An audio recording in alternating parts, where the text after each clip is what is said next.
Donc, bonjour à toutes et à tous, bienvenue dans cette formation en ligne sur les avis clients qu'on organise avec Trustpilot. Donc une formation qui va vraiment traiter du sujet de l'avis client de manière très pragmatique et très opérationnelle.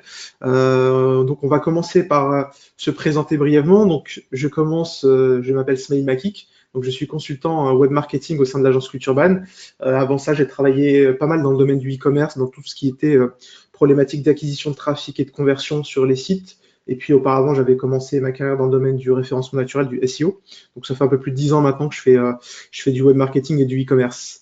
Je vais laisser la main à Brahim pour se présenter également, et puis on va pouvoir rentrer dans le vif du sujet. Merci Ismaël, bonjour à tous. Alors moi c'est donc Brahim Benelal. Je travaille donc pour Trustpilot maintenant pratiquement depuis 8 ans. J'étais aussi dans le digital depuis à peu près une dizaine d'années et donc principalement donc digital et réputation et e-commerce. Et donc là actuellement donc je gère toute la partie donc développement pour la France et d'autres pays en Europe. Ensuite pour Trustpilot, pour vous donner un petit point effectivement sur qu'est-ce qu'on fait et puis aussi qui sommes-nous. Donc ça a été créé en 2007 par Peter et donc globalement on est une plateforme donc d'avis clients. Donc on est ouverte et ça nous a permis justement de grandir parce qu'il y avait pas mal donc d'avis qui étaient postés de manière organique. Et souvent on nous compare un peu au TripAdvisor du e-commerce. Donc grosso modo les gens viennent sur Trustpilot consulter des avis justement pour savoir si c'est un site de confiance. Et donc par la suite ce qui s'est passé, c'est simplement l'idée globale, c'était vraiment d'instaurer une confiance justement entre les sites marchands, les entreprises et donc les consommateurs. Et les entreprises ont effectivement vu qu'il y avait un attrait assez intéressant ici, dans le sens où ils pouvaient justement se rapprocher de leurs clients en essayant de comprendre ce qui se passait. Et donc ces deux éléments-là les ont amenés justement à travailler sur cette stratégie-là pour justement optimiser et augmenter les conversions donc de leur business. Donc, bien entendu, ça reste assez large. Au niveau, je dirais, donc business, on va retrouver ça dans le domaine B2B, B2C, dans le service, etc. Là, on a différents exemples qui s'affichent. Ubaldi, Vistaprint, Vinci, etc. Donc c'est pas uniquement du pur e-commerce, ça peut être aussi dans du service, ça peut être aussi sur une stratégie donc offline, online, parce que bon ça on a beaucoup ça aussi en ce moment. On essaie de travailler sur la partie donc online pour générer du trafic sur du offline. Et donc globalement ça représente quand même 2 milliards donc d'avis clients vus chaque mois. C'est quand même un nombre assez conséquent. Donc grosso modo, c'est plus maintenant, je dirais, un nice to have, donc de travailler sur son réputation, mais c'est vraiment un must pour pouvoir justement essayer d'optimiser tout ça. Donc là, on va voir maintenant les différents points qu'on va discuter donc sur ce webinaire-là. Donc une première partie donc avec des notions clés qui va être faite donc par Smaïl. Ensuite, je vais vous parler de la collecte, savoir justement comment on peut essayer donc de contacter nos clients, nos partenaires, etc. pour avoir leur feedback. Utiliser ce contenu-là donc dans une stratégie d'affichage bien personnalisée, exploiter les avis donc sur différents canaux, le SEO, le SEO et ainsi de suite. Et ensuite, on aura donc une dernière partie qui vous permettra de poser vos questions et puis on pourra y répondre tout simplement. Donc là, je passe la main à Smaïl pour les notions clés. Merci beaucoup, Brahim. C'est vrai que on démarre souvent nos présentations et nos conférences avec des définitions assez simples et surtout des chiffres clés pour savoir un petit peu où on en est au niveau des tendances sur la vie client sur le marché français. Donc, aujourd'hui, vous êtes, je dirais, assez à l'aise avec le sujet, donc vous avez conscience que la vie client est devenue quelque chose de très important. Donc, on est sur 9 personnes sur 10 qui les consultent systématiquement avant de faire un achat en ligne, ce qui est quand même une majorité des consommateurs. Donc, ce qui est intéressant aussi en termes de chiffres, et là où je veux vraiment vous sensibiliser, c'est sur les deux aspects qu'on voit sur cette slide. Donc, le fait qu'il y ait 44% des gens qui accordent une importance au nombre d'avis. Donc, il va y avoir une stratégie de volumétrie à avoir de votre côté, c'est-à-dire avoir un nombre conséquent d'avis qui va vous permettre de montrer ce qu'on appelle la preuve sociale, le fait que beaucoup de personnes attestent que votre entreprise, votre produit, votre service est de qualité, tout simplement. Donc il y a la notion de volume et il y a la notion de fraîcheur avec le troisième chiffre de cette slide, qui est donc 16% des gens pensent que les avis de plus de 3 mois sont trop anciens. Donc pareil, je dirais que la prise de conscience à avoir d'un point de vue consommateur, c'est que l'acheteur en ligne, il a très bien compris qu'une entreprise peut à la fois s'améliorer rapidement, notamment dans le domaine du digital où les choses vont assez vite, comme se dégrader assez rapidement. Donc le fait qu'on demande que le consommateur soit à la recherche d'avis récents va lui permettre de se conforter, de se dire, OK, j'ai vu que globalement, ils ont peut-être plusieurs milliers d'avis, mais je veux également voir si sur les 2 ou 3 derniers mois, ils sont constants dans leurs notes ou est-ce que le nombre d'avis total est une moyenne qui fausse un petit peu la réalité des derniers mois. Donc ça, c'est important de garder cet esprit-là premièrement, donc avoir, je dirais, une quantité d'avis assez conséquente pour convaincre finalement le consommateur que vous êtes une entreprise qui a pignon sur rue et donc que la preuve sociale est présente autour de vous. Et également la fraîcheur des avis qui va vous montrer également que votre service client est toujours de qualité, vos produits et vos services sont toujours, je dirais, au top d'un point de vue satisfaction et pouvoir justement rassurer le consommateur. Autour de ça, beaucoup de gens font la confusion sur les différentes définitions. Donc là, on parle d'avis client. Donc l'avis client au sens large, c'est un témoignage d'un consommateur qui va relayer une expérience auprès d'une enseigne, d'une marque, d'un produit, séjour, etc. Mais si on rentre dans le détail, donc on a une granularité avec deux niveaux. Il y a l'avis marchand et l'avis produit ou service. Donc l'avis marchand, c'est mon expérience avec l'enseigne. Donc comment j'ai vécu finalement mon achat chez telle boutique en ligne, chez tel magasin physique, etc. Donc globalement avec l'accueil, l'affichage des pages sur les fiches produits, la clarté des informations, le paiement en ligne avec les différentes étapes, la livraison jusqu'à chez moi finalement du colis. Donc jusqu'à la réception du colis, on est dans l'avis marchand, on est vraiment dans l'expérience, je dirais, auprès de l'enseigne. Et ensuite, on va avoir l'avis produit-service, c'est-à-dire j'ai reçu par exemple un produit, je vais déballer le colis, je vais l'utiliser, et est-ce que le produit répond réellement à mon besoin? Est-ce que la promesse qui avait été faite sur la fiche produit ou bien dans les publicités que j'avais vues à propos de ce produit est réelle par rapport à mon expérience d'usage? Donc ça peut être pour de l'avis produit, mais également de l'avis service. Est-ce que tel hôtel que dans lequel j'ai séjourné est réellement aussi bien que ce que j'avais vu sur Internet d'un point de vue avis client, etc. Donc on a vraiment cette dualité avis marchand et avis produit-service qui vont être deux types de contenus que vous allez pouvoir collecter pour ensuite les afficher à des endroits stratégiques qu'on verra un peu plus tard. Un chiffre important également, parce que c'est quand même un sujet qui revient très souvent quand on échange avec les différents partenaires, l'avis négatif. Donc globalement, tout le monde a peur finalement de l'avis négatif parce que on a une crainte d'avoir une e-réputation qui sera, je dirais, amoindrie, voire plombée à cause d'avis négatifs qui peuvent apparaître assez rapidement dans les moteurs de recherche et donc nuire à votre branding, à votre marque et votre notoriété au sens global. Nous, on a mené une étude en interne auprès de nos consommateurs, donc c'est une étude assez récente. On a consulté justement nos consommateurs pour leur demander quel était finalement leur comportement face à l'avis négatif. Le premier chiffre qui est assez éloquent, c'est 69,7% des gens trouvent que les avis négatifs ont plus d'utilité que les avis positifs. Donc rappelez-vous, on est dans un schéma où le consommateur vient découvrir votre produit ou votre service, il a besoin de se documenter en amont avant de pouvoir vous choisir, et il va finalement privilégier l'avis négatif pour voir quels sont les couacs, les points de progrès éventuellement de votre produit, de votre service ou de votre commerce pour se projeter. Donc, il va avoir la note globale, il va voir peut-être que vous avez une note positive en moyenne, mais il veut savoir quand même quels sont les différents défauts éventuels de votre entreprise. Donc, on peut tout à fait imaginer qu'avec ce type de chiffres, le consommateur va faire un filtre dans les avis et va essayer de regarder les avis 1 à 2 étoiles pour voir ce qui se dit à propos de votre entreprise parmi les consommateurs insatisfaits, voir si éventuellement les consommateurs insatisfaits que vous avez ont eu une réponse, ont bien été traités par votre service client, etc. D'ailleurs, l'autre chiffre intéressant, c'est que 50% des consommateurs ont moins confiance s'ils ne voient pas d'avis négatif. Donc ça aussi, c'est intéressant sur cette étude-là. On a un autre chiffre mondial que je vais vous montrer juste après qui parle de la même statistique.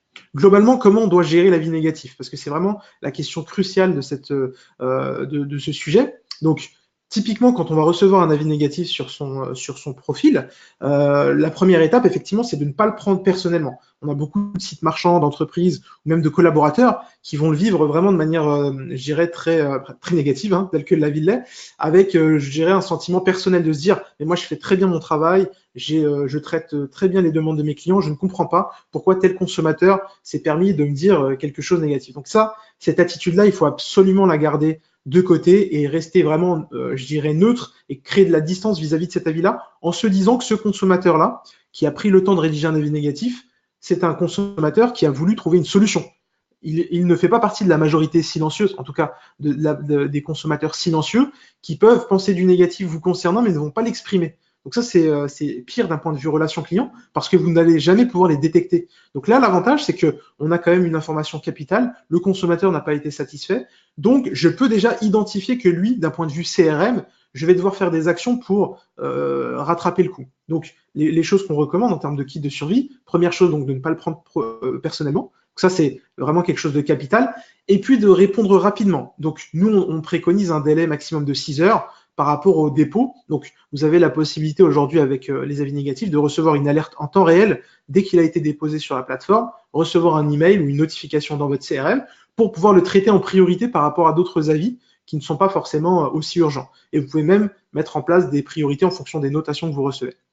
Une fois qu'on a reçu cette notification-là, donc on va remercier la personne qui a posté l'avis, on va donc lui publier une réponse en ligne et on va essayer de trouver une solution concrète à son problème, soit par téléphone si on pense qu'il est plus opportun de passer en direct par téléphone. Et en général, nous, c'est ce qu'on recommande. On voit qu'il y a, je dirais, beaucoup plus de résolution de problèmes quand on passe par téléphone parce qu'on brise la glace et on est dans une relation, je dirais, un peu plus humaine que des claviers interposés.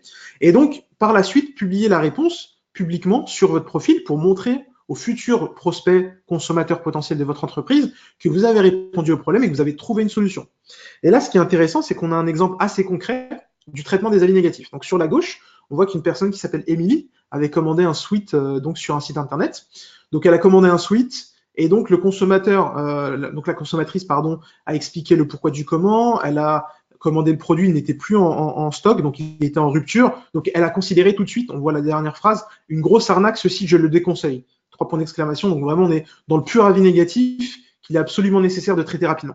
Donc le site marchand a joué le jeu, a répondu rapidement en demandant quelle était la référence du pull en question, donc pour pouvoir identifier le problème en interne et revenir auprès de la consommatrice. Donc on va résumer assez rapidement cet avis. On va voir la dernière phrase qui dit donc je vais voir ce que l'on peut faire comme geste pourvu qu'il puisse être pourvu, puisqu'il est vrai, voilà, que ce cas de non-disponibilité est assez rare. Donc, le site marchand indique que ce cas de non-disponibilité est assez rare chez eux et nous souhaitons nous faire pardonner. Donc là, clairement, l'entreprise dit, on va faire un geste. Nous souhaitons nous faire pardonner.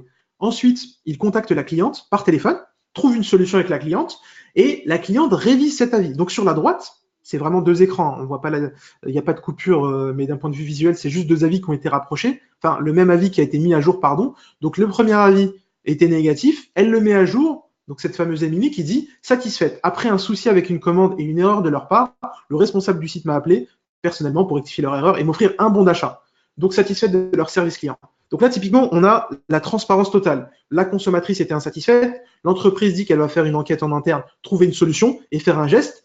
La cliente est recontactée assez rapidement, elle met à jour son avis et donc on passe d'un avis 1 étoile à 5 étoiles. Et ça, clairement, c'est aujourd'hui quelque chose qu'on recommande vivement à nos partenaires pour qu'ils puissent améliorer la satisfaction de leurs clients et également faire finalement d'un cas négatif comme celui-ci une expérience positive au final. Parce qu'il faut garder à l'esprit, tous les sites marchands peuvent avoir des couacs, des problèmes. Même les gros acteurs du e-commerce, le top 100 du e-commerce, ont régulièrement des problèmes de colis qui sont perdus, etc., ou de rupture de stock qui n'ont pas été remontés en temps et en heure sur le site internet, ce qui déclenche des commandes qui vont être annulées. Donc typiquement, c'est quelque chose qui est dans l'esprit du consommateur. Il faut jouer là-dessus et répondre et traiter rapidement cet avis-là.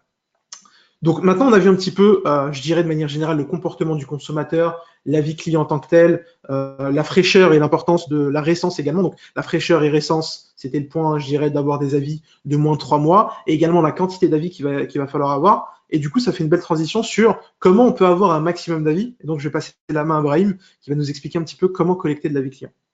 Merci Smaïn. Effectivement, donc là on a vu la première partie, donc savoir justement l'intérêt, etc. Comment gérer aussi donc l'aspect sur les avis négatifs et bien sûr il y a une question qui se pose, c'est tout simplement savoir comment on peut collecter ces avis-là. Donc il y a différentes solutions effectivement qui nous permettent de le faire. Donc en fonction donc bien sûr de la stratégie et de la situation, on va avoir un workflow et on va avoir une technique donc de collecte qui va être différente. Bon, généralement on va dire 90% de nos partenaires, ce qu'ils font, c'est que on a le premier, on va dire cas bien typique. La personne effectue un achat en ligne. Vous avez donc déjà un certain nombre de personnes qui ont fait des transactions sur votre site et ainsi de suite, et vous voulez vous lancer. Donc nous, ce qu'on préconise, c'est de faire déjà une première collecte, qu'on appelle une collecte via le système de Kickstart. Donc c'est une collecte manuelle. Vous avez votre fichier CSV avec 3 informations, email, numéro de commande, le nom, prénom, etc. Vous uploadez tout ça dans votre back-office, vous envoyez la demande d'avis. Bien entendu, il y aura une template bien personnalisée, etc. Et donc, ces personnes-là vont recevoir déjà une demande d'avis. Donc ça, c'est une technique qui est très simple et qui vous permet justement de collecter un maximum d'avis dès le début. Deuxième étape, bah là maintenant on se dit bah tiens il faut qu'on optimise. Donc là bien entendu la demande d'avis va être lancée à partir de la validation de commande. Donc là je vous donne un exemple bien sûr sur du e-commerce, mais maintenant si on était dans une stratégie par exemple de lead, etc. On a pas mal de partenaires qui travaillent dans l'assurance, où il y a des courtiers, ou bien il y en a d'autres qui vont faire aussi des mutuelles, ou d'autres aussi dans l'immobilier. Donc ceux-là ils ont une stratégie différente parce que on est sur du lead. Donc là, effectivement, on va pouvoir aussi justement utiliser le contenu qu'ils ont, donc les leads ou bien simplement les clients qu'ils ont d'une manière différente. Mais c'est toujours via un système d'emailing. Donc là, ça reste aussi assez simple. Donc ce qui se passe, c'est que là, je vous donne l'exemple du j'ai reçu donc mon produit ou mon service. On a un email qui notifie que la personne a bien tout reçu. On envoie la demande d'avis X jours après si c'est un produit parce que on veut laisser le temps aussi à la personne de recevoir son produit et de pouvoir justement consommer donc ce produit en question. Donc on appelle ça le service email automatique, ça s'appelle l'AFS. Donc très simplement, j'ai une confirmation donc de commande, je me mets en copie cachée et je sais que cette personne-là a commandé tel jour et donc automatiser l'envoi. Donc ça c'est très très simple. Troisième étape, on va aller un peu plus loin. Il y en a certains qui vont utiliser plutôt un CRM et justement essayer d'automatiser ça depuis leur CRM à eux. Donc là ça veut dire tout simplement que on va avoir un flow similaire, mais ça va partir directement de votre système à vous et du CRM en question. Donc ça aussi, pareil, on va intégrer un lien dans votre système donc d'email actuellement et cette personne-là pourra poster son avis. Donc ça, c'est une autre technique qui est utilisée par pas mal aussi de nos partenaires, mais je dirais la plus courante, c'est la première et la deuxième. Donc une déjà pour mettre le pied à l'étrier avec un système manuel, la deuxième en automatique parce que il y a déjà des confirmations donc de validation de commande, etc. qui sont envoyées. Donc c'est très simple effectivement de le faire. Et après, on a aussi d'autres partenaires qui vont faire un formulaire intégré directement sur leur site. Donc ça, souvent, ça va être des sites qui ont juste une validation. Donc, dès qu'on arrive sur la page donc, de validation de commande et avec la page merci, on va intégrer directement un formulaire en leur demandant merci de laisser votre avis par rapport à cette expérience. Donc là, ça, c'est vraiment l'expérience web. Après, bien entendu, si vous avez un produit ou quelque chose qui se passe après ou une formation, et ainsi de suite, on peut aussi après envoyer X jours après une demande donc d'avis sur le service en question ou le produit, et ainsi de suite. Donc là, les deux peuvent effectivement être réalisés. Mais de toute manière, on reste quand même sur une différente variante, on va dire, donc de collecte d'avis. Donc, il n'y a pas une stratégie unique. Ça, c'est des stratégies qu'on vous donne effectivement qui sont intéressantes pour, on va dire, 80% donc, des sites actuellement sur le marché, mais bien entendu, il y avoir certaines spécificités sur lesquelles on pourra justement discuter et voir comment on pourra adapter tout ça. Mais d'une manière globale, il y a toujours une solution pour le faire et d'autres vont utiliser peut-être aussi les SMS, etc. Globalement, quand on fait ces envois-là, on va avoir, selon le domaine d'activité, un taux de retour entre 7 et 15%. Ça, c'est ce qu'on a globalement. Maintenant, on va avoir des taux qui vont être plus élevés, comme aussi moins élevés. Dans le domaine, par exemple, du vélo, on a pas mal d'acteurs qui sont justement qui utilisent la solution, et on a remarqué que certains allaient jusqu'à 22% de taux de conversion, parce que effectivement, c'est des gens passionnés, etc. Donc, en fonction donc de votre domaine d'activité, le taux va être effectivement varié. Maintenant, nous, ce qu'on essaye de faire, c'est vraiment avoir différentes techniques pour améliorer le taux de conversion. Donc, généralement, on en donne 3 bien spécifiques.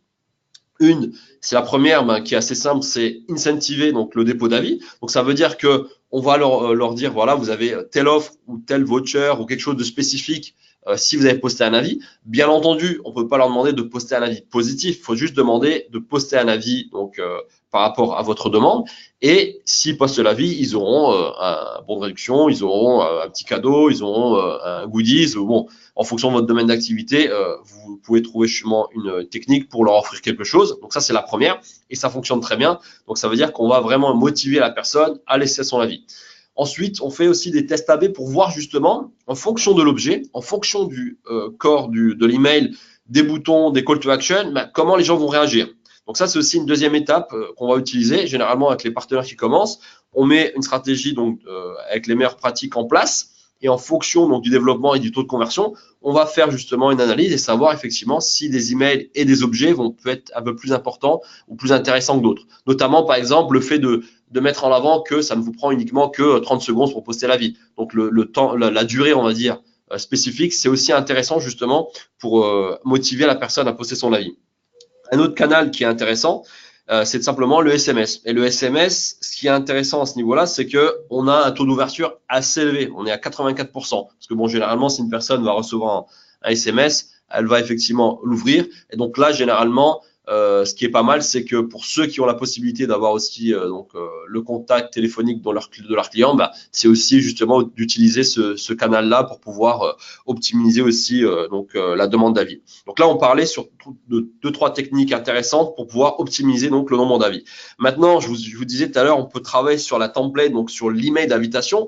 On va voir justement 2 exemples qui sont assez intéressants. La première, c'est Mr. Fly. Donc eux vont travailler vraiment sur le contenu et aussi sur la durée. Donc eux, ils mettent carrément au début, nous aimerions donc connaître votre avis.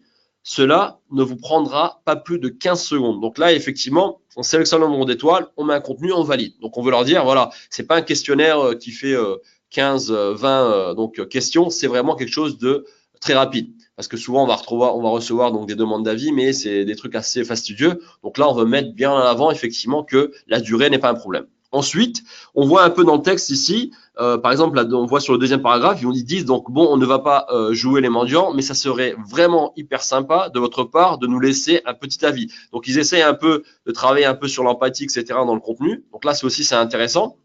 Et après, une petite blague en bas, le plus beau commentaire, donc se verra peut-être offrir un panier garni ou un tatouage de Johnny. Donc là, on peut travailler vraiment sur le texte en fonction du domaine d'activité. Hein. C'est sûr qu'il y en a certains peut-être qui sont dans le domaine du luxe, etc., qui ont besoin de garder une certaine ligne, on va dire, au niveau donc du verbatim et du contenu. Mais bien entendu, ce qui est intéressant, c'est vraiment essayer de motiver la personne donc à poster son avis et attirer son attention. Donc là, on a un petit exemple ici qui fonctionne très bien et pour donc leur domaine d'activité. Une autre approche qui est plutôt sur le mail de notification. Donc là, on a un acteur Igral. Donc eux, justement, sont très actifs sur la collecte d'avis. On les retrouve aussi si vous regardez un peu dans Google, dans les recherches organiques, parce qu'ils ont un très bon contenu au niveau des avis. Donc ça, c'est une très bonne chose. Et là, justement, on voit donc une personne, donc ici, là, en l'occurrence, on a le cashback pour Blue Wallet, donc cashback donc de 80 cents, etc. Et en dessous, consulter donc mes gains. Et ce qu'ils ont fait en dessous directement, ils ont mis une petite bannière. Vous aimez les services de donc Igral, partagez votre expérience sur le site Trustpilot. Et donc là, je donne mon avis. Donc là, on a mis un call to action pour justement les motiver dans un même email. Parce qu'on a certaines structures qui ont déjà peut-être 5, 6, 7 emails qui sont envoyés donc à leurs partenaires et ils veulent réduire le nombre d'emails. Donc, ils intègrent ça directement dans une des newsletters ou bien un email de notification. Donc tout à l'heure, on parlait des confirmations de commandes ou des confirmations donc de demande de rendez-vous ou autre. Et ben dedans, effectivement, on peut aussi intégrer quelque chose comme cela avec une petite bannière. Donc ça se fait assez couramment et c'est une bonne manière, je dirais aussi, d'optimiser donc le nombre d'emails que vous avez actuellement. Donc là, on a vu la partie collecte. Donc ce qui se passe après, c'est qu'on va se dire, ben voilà, c'est très bien, on a vu donc comment collecter ces avis-là, mais maintenant, qu'est-ce qu'on en fait? Et c'est là où ça devient très intéressant parce qu'on a l'intégration donc des avis qui doit être faite de manière différente en fonction du domaine d'activité, en fonction bien sûr du site et ainsi de suite. Donc il y aura la première partie donc de display, on va travailler sur l'UX du site internet, donc c'est-à-dire comment agencer les avis sur le site. Et là généralement on retrouve des pages de vente différentes en fonction du domaine d'activité. Donc on a bien sûr la homepage, on va avoir les fiches produits pour ceux qui ont des produits, on va avoir un moteur de recherche interne, d'autres ça va être plutôt des pages de catégorie, d'autres ça va être vraiment les fiches de contact parce que c'est plus la collecte de leads, etc. Donc en fonction du domaine d'activité, on va avoir des différentes pages. Maintenant, ce qu'il faut retenir, c'est, je dirais, 3 points importants au niveau de l'UX. On va parler du header, du footer et du panier. Donc pour la première partie au niveau du header, là, c'est ce dont on parle assez souvent, c'est tout simplement les tests de eye tracking. Donc, ça veut dire qu'on va mettre des casques à des personnes et on va leur faire visualiser donc différents sites. Et on a remarqué justement qu'il y avait une zone chaude quand ils arrivaient sur le site et c'est principalement au niveau du header. Donc souvent à gauche parce que le logo est à gauche, mais bien entendu en fonction donc de la bannière que vous avez intégrée au niveau du header, les gens vont regarder vers le haut. Donc 67% vont le faire. Donc on s'est dit bah tiens, il serait intéressant justement d'intégrer tout ça. Et donc là, le couteau du chef, pardon, qui est une référence dans le domaine de cuisine sur le web, hein, bah, ce qu'ils ont fait ici, c'est qu'ils ont intégré la note. Ils ont intégré aussi donc le logo bien sûr Trustpilot pour montrer que c'est un tiers de confiance. Mais ce qui est intéressant ici, c'est qu'ils ont mis aussi un autre logo, meilleur site de confiance. Donc là, Capital 2018. Donc ils ont gagné ce prix-là, donc ils l'ont affiché aussi. Et à droite, ce qu'ils font également, conseil, commande, un numéro de téléphone. Parce qu'il faut savoir que le fait d'afficher donc les avis, si vous avez gagné un prix ou quelque chose, vous êtes meilleur dans ce domaine d'activité-là, ou peut-être que vous avez été cité aussi dans certains journaux et ainsi de suite. Donc ça, c'est intéressant de le mettre en avant, que ce soit au header ou au footer, mais aussi le numéro de téléphone, c'est super intéressant parce que ça génère aussi un peu plus de confiance. Ça, on appelle ça un peu les barres de réassurance. Donc ça, on peut travailler de cette manière-là, soit sur le header, soit sur le footer. Mais là, c'est une bonne stratégie déjà d'afficher la confiance et ça vous permet aussi de réduire le taux de rebond. Parce qu'en fait, les gens vont commencer à lire, ils cliquent souvent pour regarder le contenu et ça envoie un signal positif à Google pour leur montrer que voilà, j'ai tapé justement un couteau donc japonais Wasabi Black Japon et effectivement, je suis bien arrivé sur le site là et je suis resté sur le site. Donc ça veut dire que ma requête matche bien avec la demande. Et c'est pareil si je recherche des produits cosmétiques, des produits vegan, des produits dans l'assurance, etc., des solutions dans l'assurance ou autres, et bien effectivement, on veut tomber sur le site en question, mais que le contenu aussi matche bien ma requête.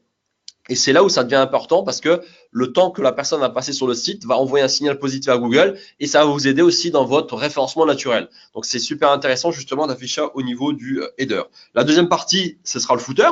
Donc là, bien entendu, on remarque aussi que les gens vont descendre sur le footer pour justement consulter des informations, pour avoir un contact, pour peut-être aussi savoir qui vous êtes et ainsi de suite. Donc là, on a un exemple avec Mano Mano. Donc, ce qui est pas mal, justement, je parlais donc des différents journaux qui vont parler justement d'eux. Là, ils ont mis simplement Le Monde, Le Figaro, Capital, etc. Donc là, c'est très bien. En dessous, on va retrouver les avis encore une fois. Donc là, ça, c'est une bonne chose parce que les gens vont pouvoir encore consulter ce contenu-là, générer de la confiance. Très bien.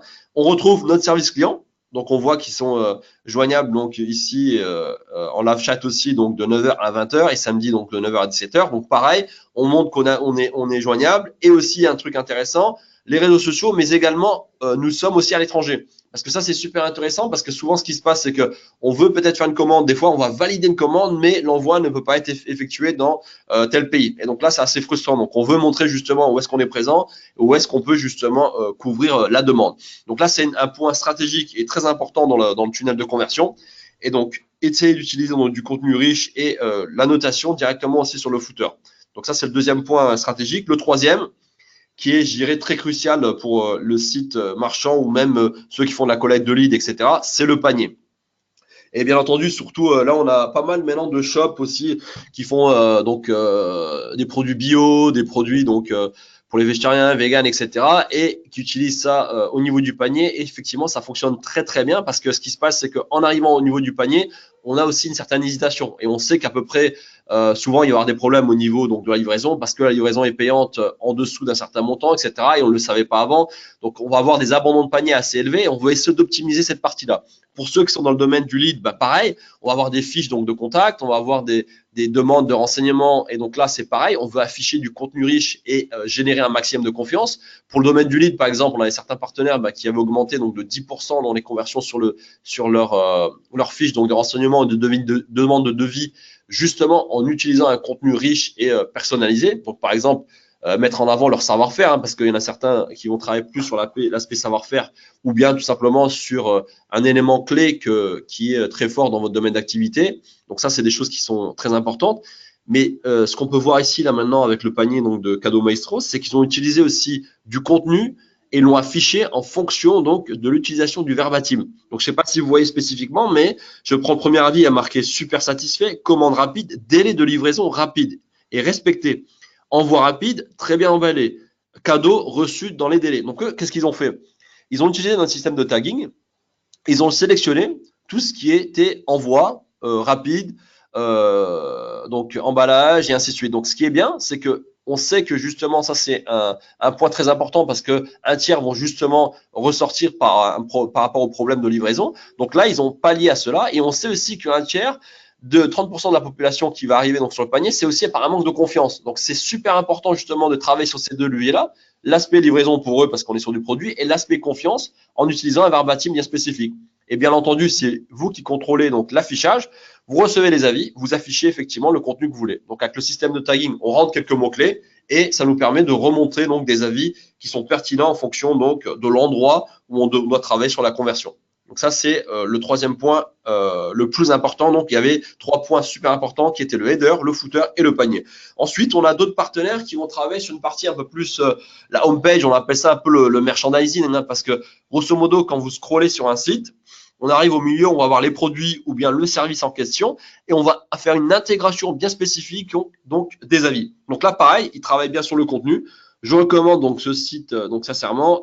Ensuite, excellent produit, conforme à ma commande, très bon site pour les produits et la livraison. Donc là, on a aussi utilisé le verbatim, on le met en avant, mais là, on est dans le flow de conversion. Donc ceux, par exemple, qui travaillent aussi soit sur du produit ou soit sur du lead, c'est aussi super intéressant dans votre tunnel de conversion, parce que souvent, vous allez avoir une partie où vous allez montrer votre savoir-faire, tout ce qui est donc pertinent par rapport à votre activité. On va scroller, on va avoir un peu plus de détails, et là, justement, dans ce tunnel-là, on veut afficher la confiance, parce qu'on l'avait déjà au niveau du header, on a sur la partie merchandising, et après, on retrouve ça encore sur la partie donc footer. Donc là, les 3 points clés. Donc tout ça, c'est effectivement sur le site. Bien entendu, en amont, il y a eu des recherches qui sont effectuées. Parce que bon, les gens ne sont pas arrivés par magie sur votre site internet. Ils ont dû effectuer une recherche. Et c'est là où nous, on s'est dit, ben voilà, avec donc nos outils, on va essayer de pousser ces informations-là dans les recherches organiques, dans tout ce qui est paid search, donc Google Ads et ainsi de suite, pour optimiser justement la conversion et votre visibilité.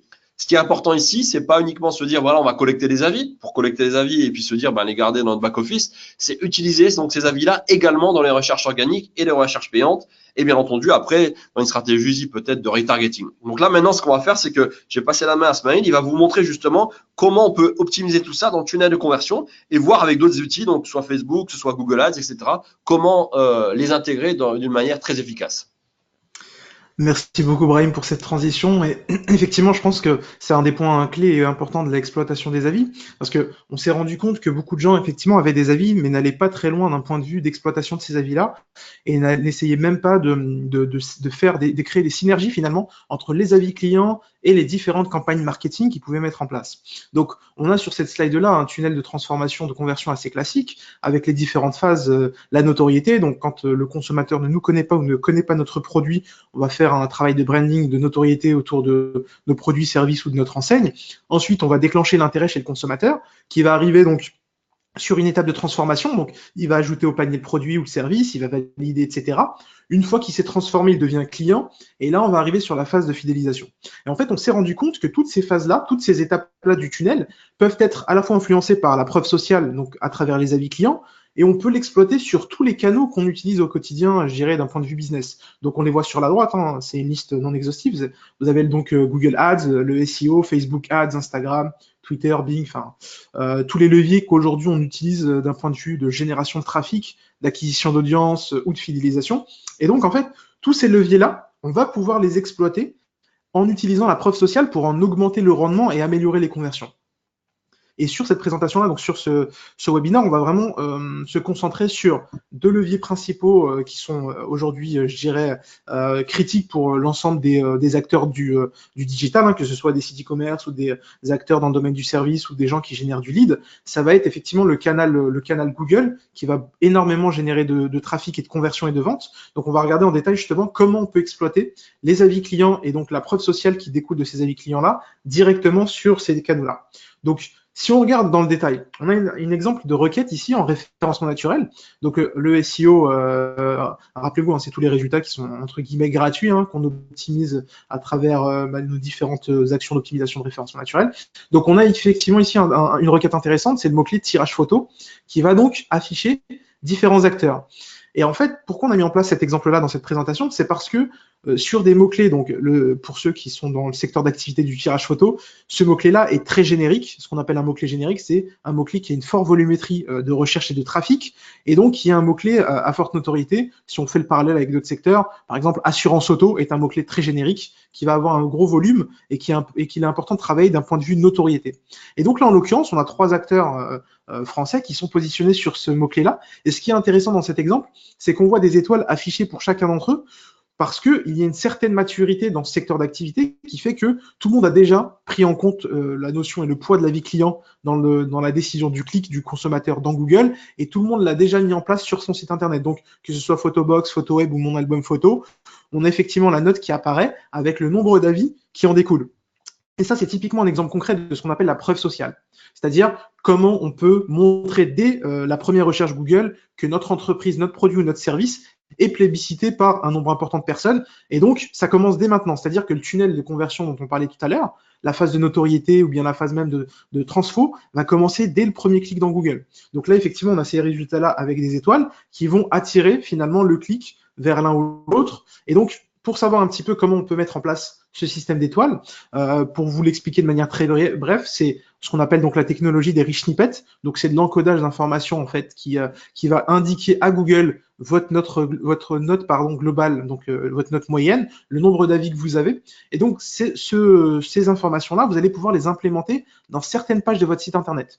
Donc pour ce qu'on appelle l'avis marchand qu'on a vu tout à l'heure, on peut mettre donc des rich snippets sur la page d'accueil du site, comme on l'a vu tout à l'heure avec Brahim qui présentait, vous savez, l'exemple du site dans le domaine des chaussures avec Usine 23 et merchandising. On va pouvoir afficher directement des avis et donc la note issue de ces avis-là sur la page d'accueil du site, ce qui va faire que Google va pouvoir récupérer de ces informations-là et les attribuer à votre page d'accueil. Donc l'avis marchand, c'est-à-dire la note globale de votre enseigne et le nombre d'avis que vous avez, peuvent être utilisés comme information en termes de rich snippet sur votre page d'accueil.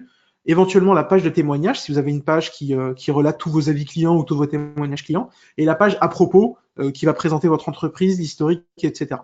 Parce que malheureusement, vous ne pouvez pas utiliser vos avis marchands sur toutes les pages de votre site. Il faut vraiment les utiliser sur des pages qui sont pertinentes d'un point de vue de contenu. Et en l'occurrence, les bonnes règles Google indiquent que la page d'accueil et également éventuellement la page témoignage ou la page à propos vont être les plus enclins à justement exploiter la partie rich snippet sur l'avis marchand.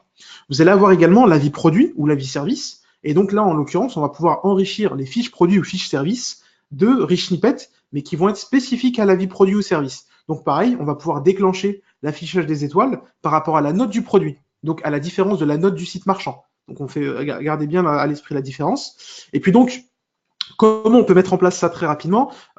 Trustpilot propose justement une solution qui s'appelle la SEO Trust Box, qui va être donc tout simplement un peu comme les exemples qu'on a vus tout à l'heure, les différents widgets qui affichent les avis clients et qui vont précoder les rich snippets pour indiquer à Google quelles sont les notes, quelle est la note moyenne et le nombre d'avis du site marchand ou de la fiche produit. Donc, vous n'avez rien à faire d'un point de vue technique, vous avez juste à intégrer le widget, donc c'est un simple code HTML à copier-coller, et automatiquement le widget va appeler le bon contenu chez Trustpilot et l'afficher sur votre site. Ce qui fait que vous avez quelque chose de dynamique sur toutes les pages de votre site internet, et ça c'est une façon assez rapide de mettre en place ce qu'on appelle les rich snippets d'un point de vue référencement naturel. On a un exemple assez concret ici, avec donc un cas client avec le site Touche de clavier. Donc Touche de clavier qui est un site vraiment spécifique dans le domaine de la réparation pour PC portable, pièces détachées, etc. Ils ont mis en place le widget d'avis, donc le widget SEO Trustbox. Donc les avis remontent sur la page. Donc là, on est sur la page des dalles pour écran. Donc pour les gens qui veulent remplacer un écran de PC portable qui est fissuré ou cassé. Donc on est sur cette page-là. Ils ont juste implémenté, mis en place les avis sur la page en question. Les étoiles se sont déclenchées en termes d'affichage dans Google et ils ont fait un A/B testing de comparaison d'audience. On a une augmentation significative des sessions, donc plus 153% du nombre de sessions juste en ayant des étoiles affichées dans Google. Donc ça, c'est assez fort. Hein. Ça montre aussi le poids de ce qu'on appelle la preuve sociale et donc l'attrait des consommateurs à aller chercher un résultat enrichi d'avis clients. Donc ça, aujourd'hui, c'est possible pour n'importe quel site marchand dès lors que vous avez collecté en amont des avis. Le fait d'avoir des étoiles qui apparaissent dans les résultats Google va avoir un effet de levier sur le taux de clic, donc sur le CTR, et donc sur l'audience que vous allez acquérir, même si vous n'avez pas changé de position en termes de référencement. Vous êtes en position 2, par exemple, dans Google sur un mot-clé, vous déclenchez l'affichage des étoiles grâce au rich snippet, vous allez augmenter votre trafic. Et derrière, indirectement, vous allez également envoyer un signal positif à Google, puisque votre taux de clic ayant augmenté, Google va s'intéresser à votre résultat, et potentiellement, vous montez en premier sur le mot-clé en question pour vous donner votre chance et voir si votre page continue d'être intéressante pour l'internaute. Donc ça, c'est vraiment aussi l'algorithme Google SEO qui mélange beaucoup de critères, hein, pas que celui-ci, mais plein d'autres, mais notamment le comportement de l'internaute va jouer. Et là, clairement, avec les avis et donc les étoiles rich snippet, on influence le comportement du consommateur pour venir cliquer chez nous et donc augmenter le nombre de sessions. On a un autre exemple, donc on a vu le SEO avec le référencement naturel. On a également, donc pour celles et ceux qui font des campagnes sur Google Ads ou Bing Ads, donc ce qu'on appelle le référencement payant ou le SIA, hein, communément appelé donc Search Engine Advertising.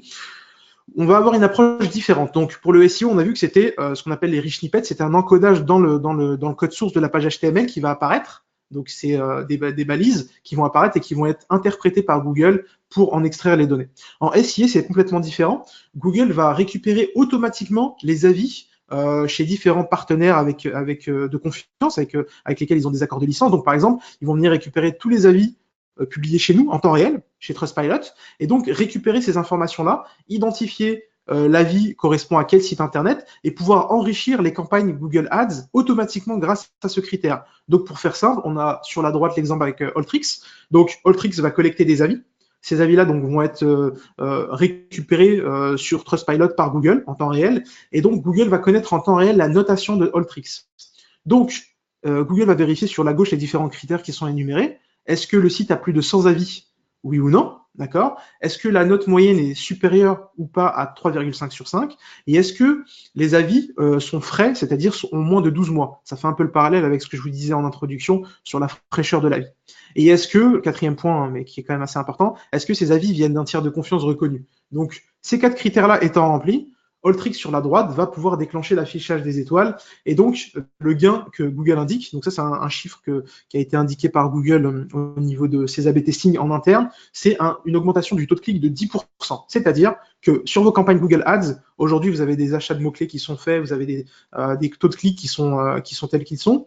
Le fait d'afficher des étoiles dans vos campagnes Ads va augmenter je dirais naturellement vos taux de clic de 10% en moyenne. Et après, effectivement, on a des cas de figure avec certains partenaires.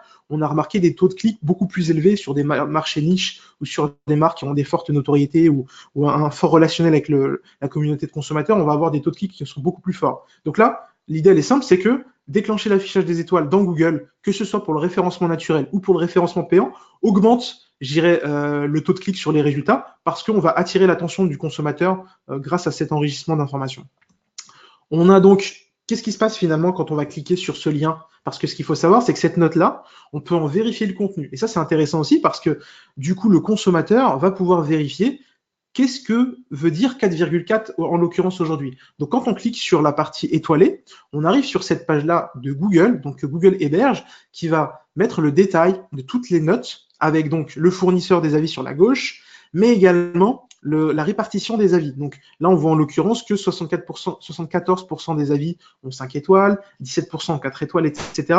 Ça nous donne une vue de la granularité des avis. Et là, on n'a pas la place sur les slides, donc on ne vous a pas mis la fin de la page, mais si vous scrollez vers le bas, vous allez avoir les derniers avis publiés. Donc il y a du contenu également qui apparaît. Et ça, ce qui est intéressant, c'est que Google vous l'affiche et le clic n'est pas facturé, c'est-à-dire que tout consommateur qui clique sur les étoiles dans vos campagnes Google Ads ne vous génère pas de surcoût. Donc, il va atterrir sur une page Google avec le détail du site internet, sa notation, d'où ça vient, et donc peut revenir en arrière pour confirmer son clic chez vous, parce qu'il a vérifié la preuve sociale et la notion d'avis grâce à un clic gratuit. Donc, ça vous permet de faire de la e-réputation gratuitement sur Internet dans Google grâce justement à cette extension. Cette extension-là, il faut le savoir, s'appelle Google Seller Ratings, donc GSCR plus communément appelé. Et donc, effectivement, vous connaissez les critères, au moins 100 avis sur Google ou 30 avis sur Bing, note moyenne de 3,5 sur 5, les avis sont récents de moins de 12 mois et ont été collectés par un tiers de confiance sur Internet. Et donc un autre cas client avec touche de clavier toujours, donc le même partenaire qui lui aussi a mis en place donc la collecte d'avis, a donc atteint les différents seuils qu'on a vus précédemment pour déclencher l'affichage des étoiles dans Google. Et donc sur cette campagne-là par exemple, on a une baisse du coût d'acquisition grâce au Google Seller Rating. C'est-à-dire que, globalement, le partenaire a amélioré le rendement, donc le ROI de ses campagnes Google Ads, en ayant un affichage des étoiles. Donc, on a fait tout simplement un A/B testing, on a comparé finalement ce qui se passait avant et après. Donc, les gens cliquent, il y a eu une augmentation du CTR, bien évidemment, parce qu'il y a des étoiles qui apparaissent sur les mots-clés. Et ensuite, quand ils vont arriver sur la page de destination du site internet, ils vont revoir sur je dirais des pages clés du parcours, comme l'a montré tout à l'heure Brahim, les avis qui remontent également, qui font le rappel de ce qui avait été montré déjà dans Google. En fait, ça, c'est vraiment important. C'est le fait de se dire, le fait de répéter le message et de rassurer à des points clés va à la fois augmenter le taux de conversion des ventes, enfin le taux de conversion des campagnes AdWords, et aussi du coup baisser le coût d'acquisition. Donc moins 17% en baisse de coût d'acquisition sur Google Ads, c'est une économie assez importante qui vous permettra du coup de réinvestir ce budget-là sur d'autres mots-clés ou sur d'autres leviers. Donc ça, c'est vraiment important de le garder à l'esprit. C'est aujourd'hui quelque chose d'assez accessible dès lors que vous avez atteint les seuils de collecte d'avis. Si on va un peu plus loin, on a également d'autres leviers sur lesquels on peut travailler d'un point de vue, je dirais, d'un point de vue visibilité et conversion. Donc, il y a le display retargeting. Donc, Typiquement, si vous faites des campagnes retargeting avec des acteurs comme Criteo ou Rakuten ou autres, vous allez pouvoir, dans vos bannières display, intégrer directement les avis avec la notation, une citation d'avis, etc. Donc là, en l'occurrence, on a différents partenaires avec lesquels on a testé justement des campagnes. On a comparé justement les performances d'une bannière sans citation d'avis et d'une bannière avec une citation d'avis. On s'est rendu compte que le CTR augmentait, c'est-à-dire le taux de clic sur vos bannières était plus élevé quand la bannière affichait un témoignage d'un consommateur avec un tiers de confiance. Donc là, sur la gauche, on a l'exemple avec Vivint qui met The Best Security System avec la notation Trustpilot en dessous, donc juste avant le call to action, juste avant le bouton Act Now. Donc ça, c'est intéressant parce que en faisant ça, ils ont augmenté les taux de clics sur la bannière, tout simplement, juste en ajoutant une preuve sociale dans les bannières publicitaires. Pour éviter justement d'avoir uniquement des bannières qui seraient purement publicitaires, on ajoute, je dirais, une notion d'authenticité et de témoignage client qui va donc amener cette preuve sociale directement dans vos campagnes. Sur la droite, on a également l'exemple avec 123RF qui est donc un vendeur d'images, donc une banque de données d'images sur Internet, et qui donc vend ces images en ligne et il met en place des campagnes de retargeting et de display en intégrant directement les citations d'avis avec la note du tiers de confiance. Donc toujours pareil, pour augmenter le taux de clic, créer la confiance dès la bannière et faire en sorte que le consommateur soit dans un cercle vertueux qui va l'amener jusqu'à la conversion à travers laquelle justement chaque étape va rappeler les avis sur les différentes étapes clés, notamment sur le panier et de refooter. Dernier point également sur lesquels on peut travailler notre preuve sociale et nos avis clients, ce sont les réseaux sociaux. Donc, on a typiquement deux exemples concrets sur Twitter avec deux marques. Donc, Marco Vasco, qui est un acteur dans le domaine du tourisme, et Alltrix, qu'on avait vu tout à l'heure, qui est donc un spécialiste dans le domaine du vélo. Typiquement, sur les réseaux sociaux, ils vont jouer sur les avis qui sont les plus éloquents, les plus marquants, pour les mettre en image et les partager auprès de leur communauté. Donc, on a le tweet de Marco Vasco qui dit, voilà, ce qui me rend joyeux, ce sont des clients heureux.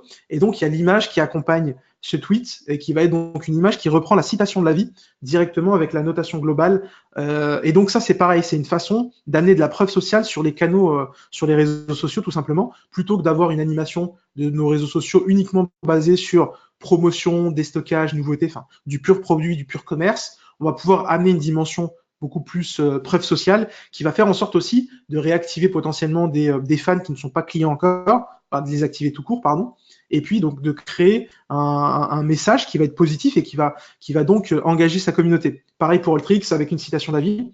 Et pour la petite information, ce visuel-là, enfin les deux visuels qui sont présents dans ces deux tweets, en fait, sont générés automatiquement via la plateforme Trustpilot. Vous avez un outil qui a été développé qui permet au community manager, en un seul clic, de générer un tweet ou un post Facebook avec un visuel pré-rempli avec le contenu, etc. Donc, vous n'avez pas besoin d'aller consulter ou chercher votre graphiste, votre web designer pour créer un visuel ou autre. Vous avez une banque d'images et vous avez automatiquement les informations qui sont récupérées et intégrées dans le visuel. Donc, en un clic, vous pouvez animer toutes les semaines, tous les mois, vos réseaux sociaux avec un témoignage d'avis client. Donc, ça, c'est vraiment quelque chose qu'on vous recommande de faire. Et globalement, effectivement, il y a d'autres leviers sur lesquels on peut travailler. On s'est concentré principalement sur ces sujets-là parce que c'est, je dirais, les sujets les plus communs auprès de nos différents partenaires, mais on peut aller beaucoup plus loin d'un point de vue d'exploitation des avis, sur le CRM, sur les différents outils et plateformes publicitaires qu'on peut exploiter. Il y a même un point, justement, un petit conseil que je peux donner ici, vu qu'on arrive à la fin du webinaire. En fait, ce serait aussi de regarder, pour pas mal d'entre vous, le concept de HIT, donc EAT. Donc là, ça va toucher des domaines dans le domaine donc de la finance, des domaines dans le domaine des systèmes de paiement, l'assurance, l'alimentaire pour certains aussi.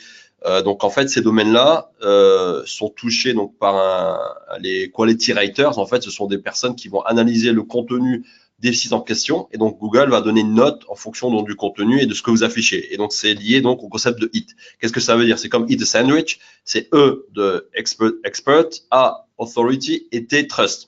Donc en fait, ce qui est super important pour ceux qui sont peut-être dans le domaine soit je disais tout à l'heure, finance, médecine, système de paiement, assurance, d'alimentaire aussi, etc., ou même dans le travel, parce qu'en fait, ce qui se passe, c'est que on appelle ça les YMYL, Your Money, Your Life. Donc, grosso modo, Google va analyser et va regarder ce qui peut avoir un impact positif ou négatif dans la vie de la personne en question qui va justement avoir une expérience avec le site en question. Et donc, dans ces trois concepts-là, l'expertise, l'autorité, la confiance, il y en a un qui a un poids très énorme, c'est tout simplement la confiance. Donc, grosso modo, Google va aussi analyser la partie réputation, donc concernant les sites, et elle va demander donc aux évaluateurs, donc qu'on appelle les quality directors, de se renseigner sur justement la réputation des sites. Et donc, la réputation des sites va passer justement via les avis. Donc, vous, le fait justement de collecter ces avis-là, de les afficher, etc., c'est tout simplement matcher avec le user experience. Donc moi, si maintenant je fais une recherche bien spécifique, je veux faire un camping, je veux prendre un voyage un peu plus exotique en Malaisie, etc., je vais taper donc certaines recherches. Et donc justement, le contenu qui va être sur votre site doit matcher avec des requêtes bien spécifiques du user. Donc grosso modo, plus vous allez avoir de contenu avec du user generated content, donc ça veut dire du contenu qui va être écrit par un utilisateur, mieux c'est justement pour matcher ces récoltes-là. Bien entendu, dans certains domaines d'activité, ça va prendre du temps pour prendre sa décision, mais ce qui est important, c'est de montrer que vous avez justement une réputation de qualité pour justement pallier à la partie trust dans le concept de hit et de montrer à Google que vous êtes un site de confiance. Donc ça, c'est des aspects qui sont très, très importants à prendre en compte. Dans le concept, dans la partie donc expert et autorité, il faut aussi justement, si vous rédigez du contenu, mettre en avant une petite bio, par exemple, sur la personne qui rédige le contenu. Parce que c'est aussi important, si cette personne-là rédige sur de l'assurance, sur un système de paiement, sur de l'alimentaire ou autre, il faut montrer justement patte blanche et dire que voilà, on est des experts dans notre domaine d'activité, on a un savoir-faire. Il ne faut pas avoir peur justement de mettre ça en avant parce que c'est très positif pour justement ce concept-là. Et les quality writers, donc ceux qui vont noter votre page low, moyen, etc., ils vont prendre en compte ces éléments-là. Donc c'est super important. Et un autre point aussi intéressant, c'est tout simplement pour ceux, par exemple, qui vont être aussi dans ces domaines-là, d'utiliser ce contenu-là via le système de tagging en mettant en avant plus les aspects donc qui sont liés à la qualité du service, etc. Donc ça, c'était juste une petite parenthèse que je voulais donc vous transmettre par rapport à ces domaines d'activité-là. Donc, n'hésitez pas à regarder bien ces éléments-là. Et nous aussi, de notre côté, on pourra vous aider si vous avez des questions par rapport à ce concept-là. Mais c'est quelque chose qui est important parce que depuis le mois de août 2018, effectivement, il y a certains sites justement dans la finance, médecine et tous les domaines d'activité qui ont un impact donc sur la vie donc des personnes. Ils ont eu donc un drop au niveau du ranking et effectivement certains experts, notamment je disais sur Mary Haynes aux États-Unis, qui expliquaient ça très spécifiquement justement et montraient comment pallier à la baisse de ranking. Mais c'est un élément qui est à prendre en compte d'une manière précise, je dirais, pour votre stratégie donc du référencement naturel.